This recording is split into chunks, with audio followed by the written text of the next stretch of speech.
নমস্কার বন্ধুরা, কেমন আছেন সবাই? পাঁচমিশালি রান্নাঘরে আপনাদের সবাইকে স্বাগত। আজ আমি বানাবো নানখাতাই বিস্কুট। আসুন দেখি এই বিস্কুটটা আমি কিভাবে বানাই।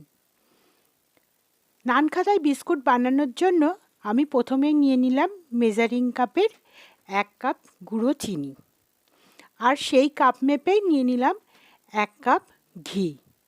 ঘিটা কিন্তু এরকম ঘনত্বেরই হতে হবে, পাতলা ঘি হলে চলবে না। আমি একটা ইলেকট্রিক বিটারের সাহায্যে এইভাবে করে আমি এটা বিট করে নিচ্ছি, যতক্ষণ না ঘিয়ের কালারটা সাদা হয়ে যাচ্ছে। ঘিয়ের কালারটা সাদা হয়ে গেছে, কিন্তু পাশের যেহেতু একটু লেগে গেছে, সেইটা আর একটু মাঝখানে দিয়ে আবারও একটু বিট করে নেব।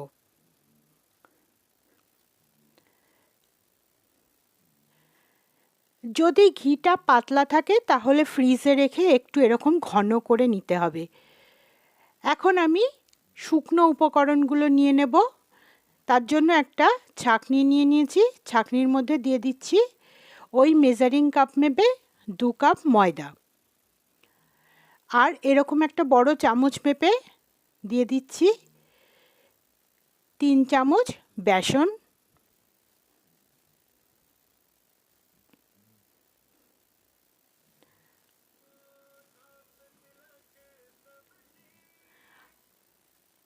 আর দিয়ে দেব 2 চামচ মিহি সুজি। সুজিটাকে আমি ব্লেন্ডারে ব্লেন্ড করে নিয়েছি, তার থেকে দিয়ে দিচ্ছি 2 চামচ সুজি, আর দিয়ে দিচ্ছি হাফ চামচ লবণ, আর দেব হাফ চামচ বেকিং পাউডার। দিয়ে শুকনো উপকরণগুলোকে এবার একটু চেলে নিচ্ছি, যাতে এতে কোনো লাম্পস না থাকে।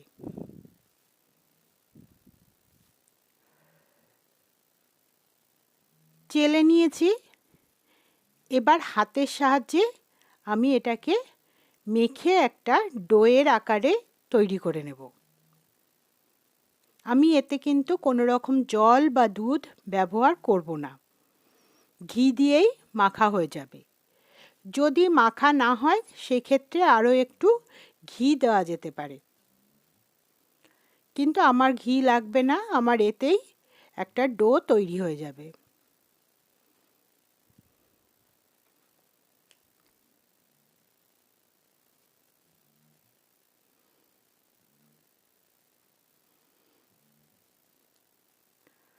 দেখুন, একটা সফট ডো তৈরি হয়ে গেছে।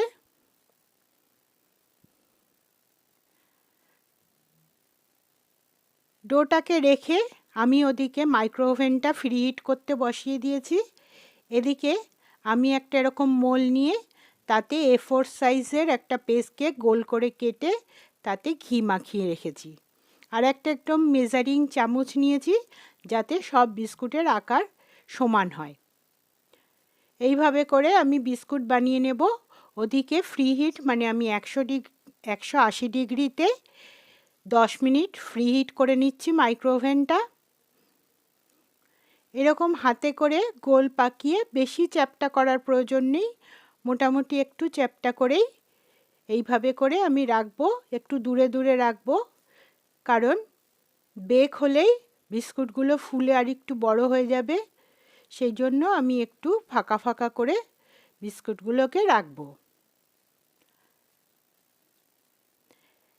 আমি 10 মিনিট ফ্রি হিট করে তারপরে 160 ডিগ্রিতে 20 মিনিট বিস্কুটগুলোকে বেক করব। পরের ব্যাচ দিতে গেলে 19 মিনিটেই বিস্কুটগুলোকে বার করে নিতে হবে, 1 মিনিট আগে, তারপরে পরের ব্যাচ দিতে হবে।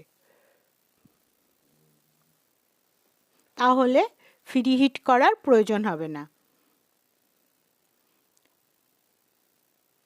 আমি সমস্ত বিস্কুটগুলো এইভাবে করে তৈরি করে নেব।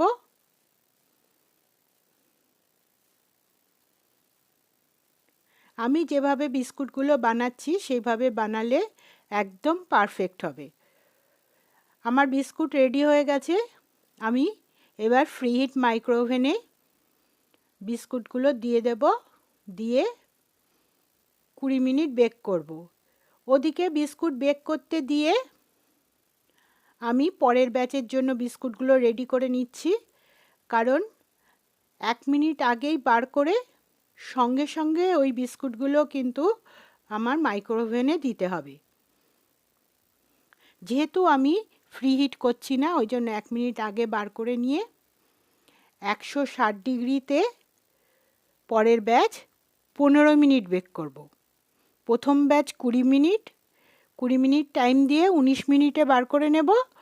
পরের ব্যাচ 15 মিনিটে হয়ে যাবে। আমি এভাবে করে পরের ব্যাচের বিস্কুটগুলো রেডি করে নিচ্ছি, কারণ মাইক্রোওভেন থেকে ফার্স্ট ব্যাচের বিস্কুট বার করে বেশি দেরি করা যাবে না। পরের ব্যাচের বিস্কুটগুলো আমার রেডি হয়ে গেছে।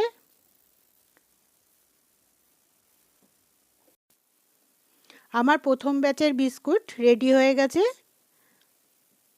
দেখুন কত সুন্দর হয়েছে। এই যে বিস্কুটের মধ্যে ফাটা ফাটা, এটাই কিন্তু পারফেক্ট যে আমার বিস্কুটটা খুব ভালো হয়েছে। প্রথম ব্যাচের বিস্কুট হয়ে গেলে এরকম একটা খুন্তির সাহায্যে আমি তুলে নিচ্ছি। হাত দিলে কিন্তু বিস্কুটগুলো ভেঙে যাবে, তাই আমি খুন্তি দিয়ে তুলে নিচ্ছি, যেহেতু বিস্কুটগুলো এখনো গরম। পরের ব্যাচের বিস্কুটগুলো আমি দিয়েছি। এবার আমি এটাকেও মাইক্রোওভেনে দিয়ে দেব। এটা কিন্তু গ্যাসের ওভেনেও করা যায়, আপনারা চাইলে আমি সেটাও আবার রেসিপিটা দিয়ে দিতে পারি। দেখুন পরের ব্যাচ আমি 15 মিনিটে করেছি। আমার সমস্ত বিস্কুটগুলো রেডি হয়ে গেছে। দেখুন কত সুন্দর হয়েছে। এরকম নিজের হাতের বিস্কুট যদি বানিয়ে আপনি কাউকে দেন, তাহলে কিন্তু সবাই আপনার প্রশংসা করবে, আর চায়ের সঙ্গে তো জাস্ট জমে যাবে। আপনারাও এভাবে বানিয়ে আমাকে অবশ্যই কমেন্ট করে জানাবেন কেমন লাগলো। ভিডিওটি ভালো লাগলে লাইক, শেয়ার ও সাবস্ক্রাইব করবার অনুরোধ রইল।